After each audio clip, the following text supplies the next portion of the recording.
When I first got in the league, there's a lot of tough guys, at least from my perspective, because once again, I considered myself the lowest on the totem pole, and I had to learn.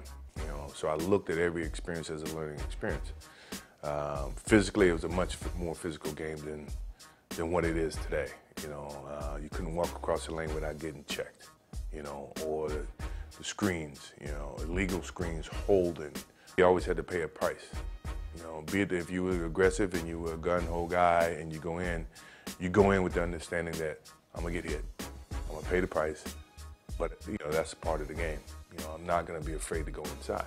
Those are types of things that these kids don't even have a clue of how we had to grow up or how we had to play. The people that influenced my basketball skills when I was growing up, as I was watching NBA, Walter Davis, Dr. J, David Thompson. Dr. J's style, it was something that I absolutely loved because of the way he can handle the basketball with his one hand. He can move the ball. I had big hands. So in terms of being able to control the ball and be creative with the ball with your hands, to me that was intriguing because very few people have big hands.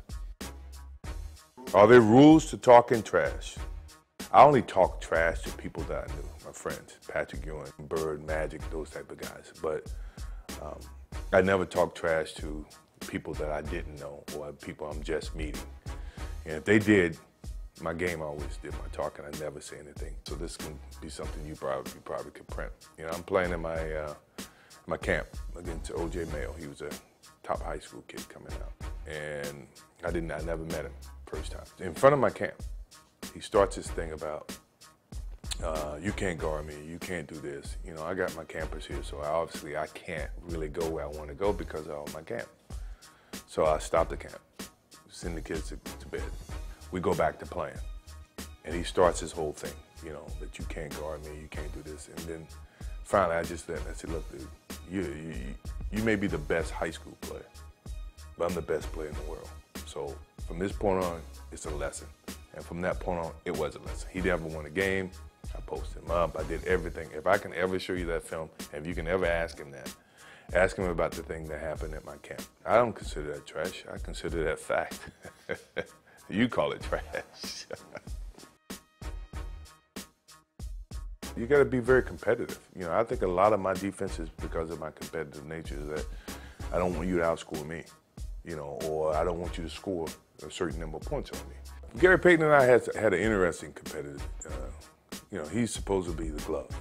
And the media made a little bit of a splash, and then the next thing you know, we're playing against him in 95-96 for the playoffs. And the whole thing was Jordan against the glove.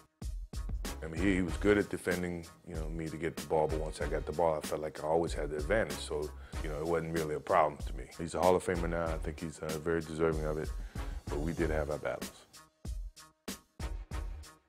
If I was in my prime, who would I want to play one-on-one with?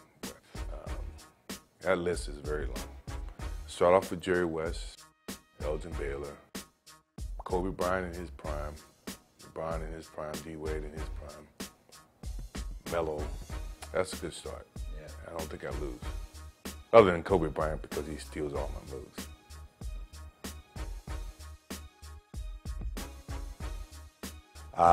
No.